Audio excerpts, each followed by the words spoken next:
What would you do if you were hiking in the woods, miles from civilization, and suddenly heard your own voice calling out to you from the shadows? This is the terrifying reality for those who claim to have encountered the Skinwalker. A creature so malevolent, it's said to blur the line between human and beast. Are you brave enough to step into the darkness and uncover the truth behind this chilling legend? The Skinwalker is a tale rooted in the folklore of the Navajo people, who call it Yenald Lushi, meaning, with it he goes on all fours. According to legend, a Skinwalker is a witch who can transform into animals, often wolves, coyotes, or even owls, to carry out their sinister deeds. But this isn't your typical shapeshifter story. The Skinwalker's power comes at a horrifying price. To become one, a person must commit the ultimate act of evil, taking the life of a close family member. This legend has transcended its origins, becoming an urban myth that chills people around the world. The Skinwalker's essence is fear. Fear of the unknown, of betrayal, and of the creature's ability to mimic voices and lure victims to their doom. Jason had always found peace in the solitude of nature. It was why he had chosen to spend his weekend hiking in the Wasatch Mountains of Utah, a range known for its towering pines and rugged beauty. The air was crisp, carrying the earthy scent of damp soil and fallen leaves. Autumn had painted the forest in hues of red and gold, and the only sounds were the distant calls of birds and the soft crunch of his boots on the dirt path. The first night was tranquil. Jason set up his tent near a crystal-clear stream, the gentle babble of water lulling him into a sense of security. As the fire crackled, he leaned back, taking in the canopy of stars above him. There was a strange stillness in the air, but he shrugged it off as the natural quiet of the wilderness. If only he had paid closer attention to how the wind seemed to whisper through the trees, as if carrying voices just beyond his ability to understand. By the second night, an unsettling change had taken hold of the forest. The silence had deepened, not peaceful, but suffocating. Even the chirping of crickets had ceased. As he sat by his fire, the flames casting flickering shadows against the trees, he heard it. A voice, faint, distant, yet unmistakable. Jason. He froze, his heart hammering against his ribs. The voice was eerily familiar. It sounded like his own, yet twisted, as if someone, or something, was imitating him. He turned his flashlight toward the trees, his breath forming clouds in the cold night air. And then, he saw it. A figure crouching low among the undergrowth. Its limbs were too long. Its skin stretched taut over bones that seemed to bend in unnatural angles. But the most horrifying detail was its eyes. They glowed with an animalistic luminescence, reflecting his light like a predator stalking its prey. The creature tilted its head, and then, in a voice that perfectly matched his own, it whispered again, "Jason." Fear surged through him. He grabbed his pack, abandoning his tent and supplies, and ran without looking back. He didn't stop running until the sun rose over the mountains. Even now, he dreams of the voice calling his name in the wind. Emily had lived on her family's Arizona ranch for years, accustomed to the isolation and the long, silent nights. The desert stretched for miles, a vast and unforgiving landscape that had always carried an air of mystery. Some nights, the wind howled through the canyons like a chorus of lost souls. One evening, as she sat on her porch, sipping her coffee, her dogs began to growl, their bodies tense and hackles raised. She peered into the darkness, expecting to see a coyote lurking near the chicken coop. Instead, she saw something that made her blood run cold. A lone coyote stood at the edge of the property, but something was off. It didn't move, didn't blink, just stood there, unnervingly still. And its eyes were too intelligent, too aware. Then slowly it began to change. Its limbs twisted, lengthening unnaturally as it rose onto two legs. Its body contorted, taking on a mockery of human form.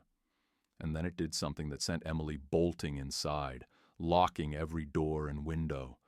It laughed, a low, guttural laugh that echoed across the land, chilling her to her core. From that night on, strange things happened on the ranch. Shadows moved where no one stood. Whispers drifted through the house at odd hours. The laughter returned, closer each time. When she found strange hoof-like tracks circling her home, Emily made the difficult decision to sell the ranch. Some things, she decided, weren't meant to be understood. The road stretched endlessly before them, a winding black ribbon cutting through the Arizona desert. The sun had long since set, leaving only the faint glow of moonlight to illuminate the barren landscape.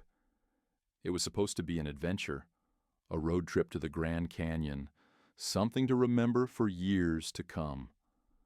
For James, Eric, Lisa, and Claire, this was their last big trip together before life took them in different directions. James was headed to law school, Eric had a job lined up in Seattle, Lisa was moving abroad, and Claire, well, she still wasn't sure what her next step was. The trip had been full of laughter, roadside diners, and off-key singing to classic rock blaring from the car's speakers. But as they ventured further from civilization, something in the air changed. The GPS had lost signal miles ago, and the road signs had become sparse. James, the designated driver, kept glancing at his phone, willing it to reconnect. "I swear, it said this was a shortcut," he muttered, gripping the steering wheel tighter. Lisa, always the planner, unfolded the paper map they had picked up from a gas station earlier.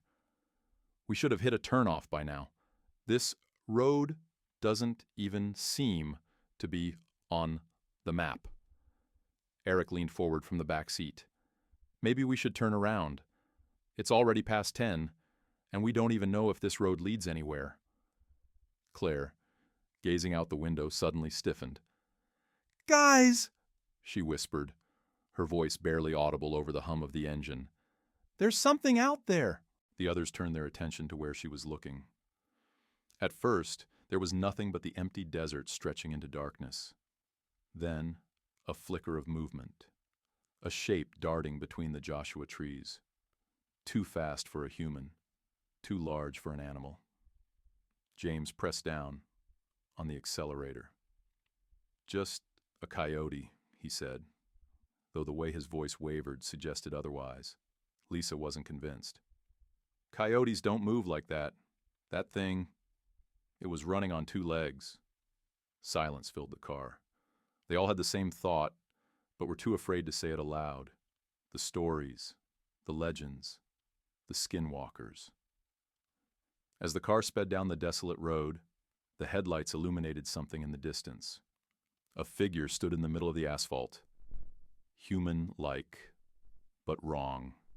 Its limbs were elongated, its head tilted at an unnatural angle, and its eyes, empty black voids, locked onto them. James swerved, narrowly missing the figure. "What the hell was that?" he yelled, his knuckles white on the steering wheel. Lisa turned to look behind them, but the figure was gone. Just an empty road stretching behind them. "Did anyone else see that?" she asked, voice shaking. "Yeah," Eric said. "And I wish I hadn't." A sound, like a distorted laugh, echoed through the desert. It was impossible to tell where it was coming from. Claire covered her ears. "We need to get out of here, now." James didn't need to be told twice. He pushed the car faster, the speedometer creeping past 80. The road twisted and turned, the desert stretching on endlessly. Then, the headlights flickered, just for a second. But when they came back on, the figure was there again, standing directly ahead. It wasn't possible. They had left it miles behind. But there it was. James veered off the road, tires skidding on loose gravel. The car came to a stop just short of a ditch. The silence was deafening. Then came the tapping. A single, deliberate tap on the driver's side window. No one moved. No one even breathed. Then another tap, and another, until it became a frantic drumming of fingers against the glass. James turned his head ever so slightly. What he saw made his stomach drop. A face, or something like a face, pressed against the window. Its skin was pale and stretched too tightly over its skull. The mouth was too wide, lips peeling back into a grotesque grin. And those eyes, black voids that seemed to pull him in. Then it spoke. "Let me in." The voice was wrong. It was Lisa's voice. But Lisa was right beside him, clutching Claire's hand so tightly her knuckles were white. The thing outside grinned wider. James did the only thing he could think of. He slammed his foot on the gas. The car lurched forward, sending up a cloud of dust. The tapping stopped. When he dared to glance in the rearview mirror, the road behind them was empty. They drove in silence for what felt like hours. Eventually they found a highway, then a gas station. The fluorescent lights were a godsend. They stumbled out of the car, shaking, breathless. The attendant took one look at them and frowned. "You kids okay?" Lisa nodded, but then hesitated. "We saw something out there," she said finally. "On a back road. A person, but not a person." The attendant's expression darkened. He leaned in, lowering his voice. "You saw it, didn't you?" Eric swallowed hard. "Saw what?" The attendant glanced around as if making sure no one else could hear. "A skinwalker. You shouldn't have stopped. Shouldn't have looked. They remember faces." Claire let out a shaky breath. "What do we do?" The attendant handed James a small bag of white powder. "This is ash. Spread it around your doors and windows tonight. Say a prayer, and whatever you do, don't open the door for anyone, no matter who you think it is." That night, they checked into a cheap motel, barricading themselves inside. They did as the attendant instructed, spreading the ash, saying quiet prayers. No one slept. At some point, just past 3 a.m, there was a knock at the door. "Guys!" a voice called. "It's me, James! Let me in!" James sat frozen on the bed, staring at the door. Because he was already inside. No one moved. No one spoke. Eventually, the knocking stopped. When dawn broke, they left town without a word. None of them spoke of what had happened. None of them ever would. But sometimes, in the dead of night, James swore he could still hear the tapping, and the voice that sounded just like his own.